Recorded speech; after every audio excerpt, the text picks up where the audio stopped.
শ্রমিকের একজন হই হই রই রই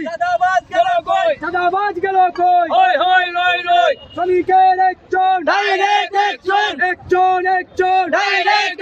শ্রমিকের উপর হামলা কেন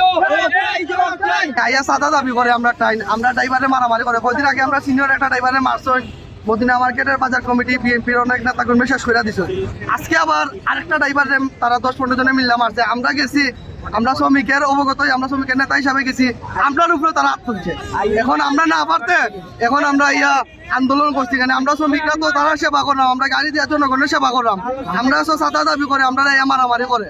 বিয়ার গাড়ি লইয়া ঢুকছে তারা ওই গাড়িগুলা লইয়া তারা ওই পার্কিং লইয়া তারা ঝামেলা এগুলা তারা প্রতিনিয়ত ঝামেলা করিয়া থাকে এরকম যদি সবসময় আমরা শ্রমিক উপরে রাস্তাঘাটে অত্যাচার হয় আর সাদা দাবি করে তাহলে এরকম তো হইতো নয় আমরা সুষ্ঠু বিচার চাই পার্কিং নিয়ে একটা সমস্যা তৈরি হয়েছিল যার পরিপ্রেক্ষিতে এখানে একটা ঘটনা ঘটেছে ইনফ্যাক্ট তো এখানে আমাদের স্ট্যান্ডার্ড যারা আছেন এই ঘটনার প্রতিবাদে তারা রাস্তা ব্যারিকেড করেছিলেন তো আমরা এখানে এসেছি আমাদের এই মদিনা মার্কেট ব্যবসায়ী সমিতির সাবেক সভাপতি নেতৃবৃন্দ বর্তমান যারা আছেন ওনারাও এসেছেন এবং আমাদের পরিবহন সেক্টরে যারা নেতৃত্ব দিচ্ছেন রাজন সহ অনেকেই এসেছেন আমরা ইতিমধ্যে তাদের সাথে কথা বলেছি বিষয়গুলো অবগত হয়েছি আমরা শুধু এটুকু বলেছি যে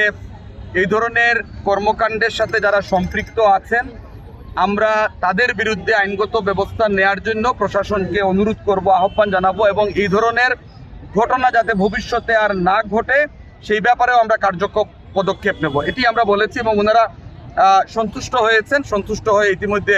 অবরোধ তারা প্রত্যাহার করেছেন আমরা বিশ্বাস করি যে এই ধরনের ঘটনা ভবিষ্যতে আর ঘটবে না এবং এই ধরনের ঘটনার সাথে যারা সম্পৃক্ত আছেন তাদের ব্যাপারে এলাকাবাসীকেও আমরা বলেছি এবং ব্যবসায়ী সমিতির যারা আছেন তাদেরকেও আমরা বলেছি যে সামাজিক শান্তি বিনষ্ট হয় এই ধরনের কোনো কর্মকাণ্ডের সাথে কারোরই সম্পৃক্ত হওয়া উচিত না